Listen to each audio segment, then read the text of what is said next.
In this Mosaic Pro tip, we're going to continue on with our settings setup in the Settings tab in Mosaic.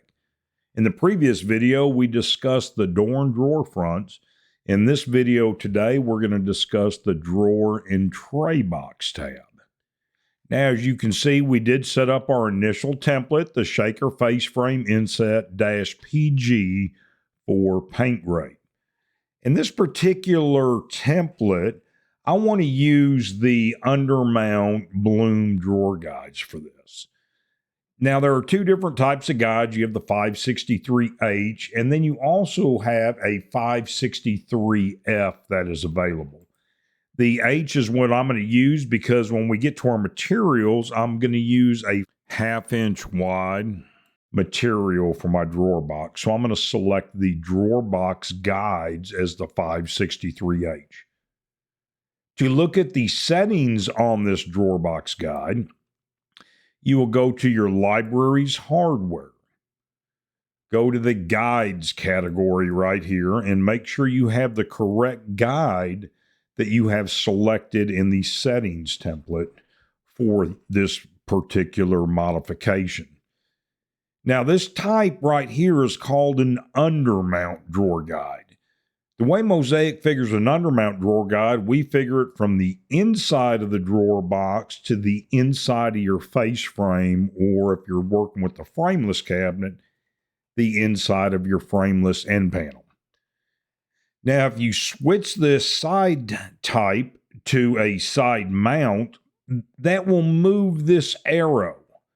That's all it does for Mosaic, is letting Mosaic know how we want to figure the width of our drawer box less than the opening width of our cabinet. I'm going to switch this undermount guide to a side mount, and on each side, I'm going to put in 5/16. That way my drawer box is 5/8 less than the opening width of my cabinet or my face frame. Below it, I'm going to use the spec that came with the guide, and above it, I'm going to change this to 0.4488. That way my drawer box height is exactly 1 inch less than the opening height of my face frame. Now, on a face frame cabinet, it's just going to depend if you're going to want to drill the side system screws to mount the drawer box. You also have a sockets tab up here. The sockets, what this does, if you click on it and then click on the blue question mark, that'll bring up the help document and explain what these sockets are. They're the mounting brackets that go in the back of your cabinets. Now, obviously, these will only be available if you have the CNC version of the software. I'm not going to mount them to the back of my cabinet, so I'm going to set both of these to 0.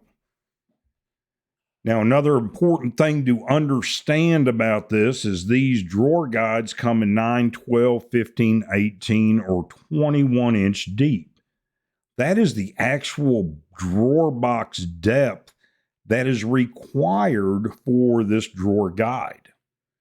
So we'll select OK, and we're going to set up a drawer box now to match my drawer guide. Libraries, drawer boxes. Once this editor goes up, I'm going to set up a standard box. I will just drop this down. I'm going to bring in the standard drawer box right here. I'm going to make a copy of this. I'm just going to call this, how about Acme 563H-DB for drawer box. Company name, drawer guide, drawer box abbreviation. Now, I'm not going to apply banding to this because I'm going to use a Baltic birch for my drawer box materials for the sides, front, and back. You can also, if you were on the latest version, select your View 3D product, and let's set up a picture, bring it to the perspective view, so we could actually see how this modification works on these drawer boxes themselves. The bottom recess from the bottom of the sides to where that drawer bottom starts for these guides is requiring a 1/2 inch recess for the mounting clip. for the drawer guide to fit into. The depth of my dado is going to be a 1/4 inch deep, and I'm going to set slop up for this at 0.01, which is a little less than a 64th of an inch. What that'll do is that'll add a little bit to the width and depth of my dado based on the material thickness I have set up in the material library. Now I am going to dado the bottom of the drawer box into my sides and my front and back of the drawer box. So if I bring this into the viewer, I can select the Layers tab. Once you select the Layers tab and the product layer is open, kind of pull this aside if you want. And let's see if we can get this organized there. There we go. And right below the hand, you have an icon. Raise that lever up, and that will explode the cabinet picture. Select high detail, and it will add depth to all of your dados so you can see that. Now, this option is only available if you have the CNC version of the software. So you can bring this back down and see how we are actually assembling that drawer box here. Okay. The depths, we're going to go standard depth on this drawer box instead of using the standard drawer box depth here. I'm going to select the use standard depths, and we're going to type in 9, 12, 15, 18, and 21, etc. You cannot use fractions when you enter these values in here.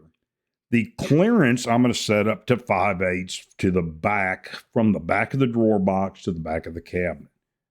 Once again, the blue question mark will bring up that help document.